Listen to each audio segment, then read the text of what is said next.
It out. Investors are not worrying, so maybe you shouldn't be worrying. That depends. Back with us, Tom Early, we have Charles Payne, David Burstein, Beverly Hallberg. Beverly, what do you think of the collective shrug, certainly from the markets? Is it justified? Well, I think they view this as a lot of noise. They know that there is a big difference between him being impeached than him being removed from office, which is unlikely to happen. I also think what they're paying more attention to, as you were just pointing out, is trade. You see Republicans pushing forward before Thanksgiving, hopefully getting Nancy Pelosi to take up the new NAFTA, the USMCA. Hopefully they can come to an agreement on that and pass it. I don't think this goes anywhere because unless there's a smoking gun, I think people realize the president's here to stay. You know, Charles, you were going back through history and looking at prior environments. You and I have always talked about it helped Bill Clinton that the backdrop for him was a strong economy, a strong market. Really didn't help Richard Nixon that he had just the opposite. He probably would have been impeached either way or forced to resign given the enormity of his crimes. But it didn't help. We had stagflation, oil, runaway prices, and the rest. What do you think of this? You're right. You know, yesterday, the University of Michigan came out with their sentiment numbers, and I'd love this report to go into it. It never matters to me whether they meet or beat Wall Street consensus. And what they were talking about, to your point, is how, you know, Clinton had this strong, great economy behind him, where the Nixon impeachment inquiry began at the same time as the oil embargo, October 1973. But the intriguing thing here was Nixon, that the polls went against him because many believe that Nixon was too distracted by the impeachment process to deal with those economic issues. And maybe if he hadn't, you know, been so singly focused on that, it could have actually ironically helped him in the polls. That's interesting. What do you think of that, Tom? Well, you know, as I said before, I think we're in the United States of America. I think you're innocent until you're proven guilty. I don't think the street cares. I mean, we're at all-time record highs. You have low interest rates. You have the consumer has an enormous amount of confidence. They have, with lower interest rates, they can buy housing and cars. And I think we're in a great market. So shouldn't the president, to your point then, focus on all of that, not seemingly get distracted, to Charles's point, as Richard Nixon might have, at least the eyes of the public, in these ins and outs of the whole impeachment process? I don't think he's distracted. I think he's deflecting. Talks about it all the time. Well, he talks about it all the time because it's clearly on the forefront of the but maybe he should ignore it. Well, he should ignore it, but he's going to deflect it. That's just his personality. Right. He can't help himself. But the markets are doing great, and the markets are going to continue to do great. You know, we have the lowest unemployment rate in the history of the country. People are working, they're making money, and when people are making money and there's consumer confidence, interest rates are low, they're going to spend. And when they spend, we have a booming economy. All right. Now, Democrats, I've talked to, I don't know if you're in this camp, of saying we want to constantly remind people we're in the process of looking into impeachment against this guy. We'd love to run against a president who has been formally impeached in the House, whether it goes anywhere in the Senate or not. What do you think of that? Look, I think it is a problematic and double-edged sword. There's a lot of polling that came out this week that says in some of these battleground states where the election will be won or lost, right? You know, national polling is totally irrelevant. It's losing steam. Yes, exactly. So I think Democrats have to be careful about that. But also at this point, there's no kind of going back, turning back on this.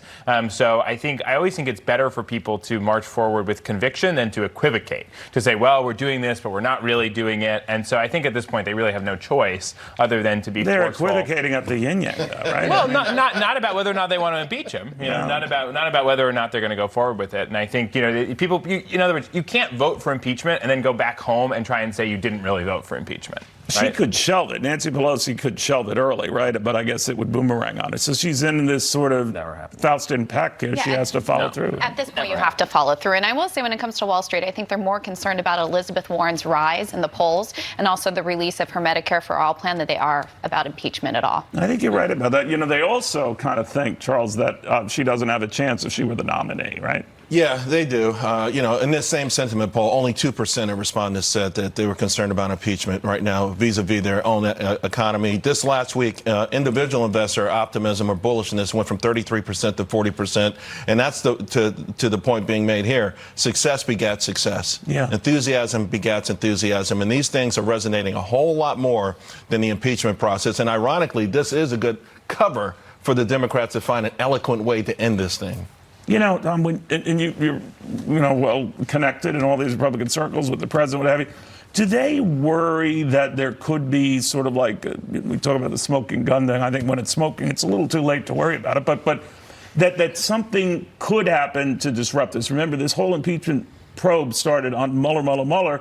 Now it's just Ukraine. That's something that the president flung back in their face.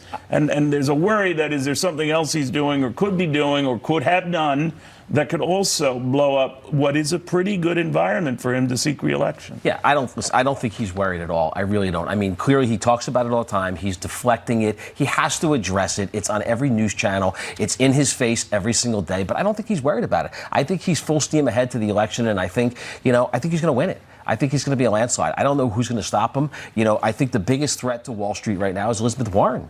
So if she were not the nominee, and I'm not saying it would be obviously Michael Bloomberg, but somewhat of a more moderate bet, the argument on paper leaves is that kind of person stands the better chance of beating the president. I think Bloomberg has a much better chance than Elizabeth Warren because, listen, to tax the wealthy, you're undermining the entire Constitution and the entire financial system that Alexander Hamilton set up. We're in a capitalist society.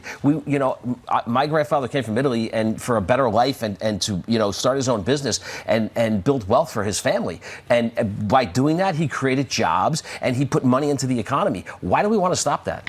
Maybe our grandfathers met. It could be. One of the things I always see in this debate, Beryl, is another wrinkle. We kind of discussed in the last hour that this focus on the rich and whether in our capitalist society, and Charles had touched on this, the gap between CEOs and the average worker is the widest it's ever been, that is something that Republicans ignore at their own peril. Do you think that's a legitimate argument? Well, I think they're afraid to touch it because they often don't talk about it well. One of the things that needs to be discussed is, first of all, when you take a look at the stats, there aren't enough billionaires in this world to pay for what Elizabeth Warren is putting out there. So when it comes to wealth and creating wealth, is that inherently bad? Is that inherently evil? So the messaging that Republicans need to discuss is the fact that when somebody makes money, when a corporation makes money, they employ people, and people who work for a company that they like, that they're treated well, they stay there.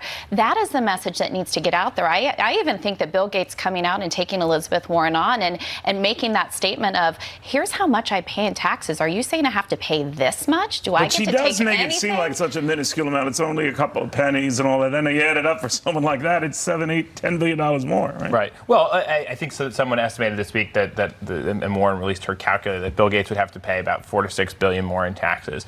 And I think the question really is for Democrats versus Republicans on this. Democrats have shown they're willing to be on the side of people should have to pay more. I think the rhetoric is problematic in a general election, but it works in a primary. On the Republican side, it's not actually that dissimilar what Warren is saying about the rich as to what Trump was saying about the elites when he ran. He was criticizing all these people, Goldman Sachs, and the same people that Elizabeth Warren has been criticizing, except he wasn't proposing a tax on those people. And I think that's really what it comes down to at the end of the day, and that'll be an easy target on Warren, which is why I think she'll have some trouble as a Democratic nominee. We shall see. Guys, thank you very